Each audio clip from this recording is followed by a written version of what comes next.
কখনো কি মনে প্রশ্ন জেগেছে এই বিশাল মহাবিশ্ব, গ্রহ, নক্ষত্র আর আমাদেরকে সৃষ্টি করেছেন? উত্তরটা সহজ, আল্লাহ। কিন্তু তখন মনে আরেকটি প্রশ্ন আসে, তাহলে আল্লাহকে কে সৃষ্টি করেছেন? এই প্রশ্নটি মানুষের মনে আসা খুব স্বাভাবিক। ইসলামী দর্শন এবং যুক্তিবিদ্যা বলে সৃষ্টির জন্য একজন সৃষ্টিকর্তা প্রয়োজন, কিন্তু যিনি সবাইকে সৃষ্টি করেছেন তার কোনো সৃষ্টিকর্তা থাকতে পারে না। যদি আল্লাহরও একজন সৃষ্টিকর্তা থাকত, তবে সেই সৃষ্টিকর্তারও আরেকজন সৃষ্টিকর্তা থাকত। এভাবে এই চেইন বা ধারা কখনোই শেষ হতো না। তাই যুক্তির খাতিরেই এমন একজনকে থাকতে হবে যিনি অনাদি, অর্থাৎ যার কোনো শুরু নেই, যিনি নিজেই সব শুরুর কারণ।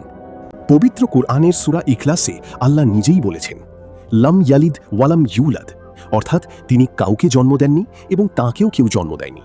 তিনি সৃষ্টির নিয়মের ঊর্ধ্বে, তিনি চিরন্তন, চিরঞ্জীব।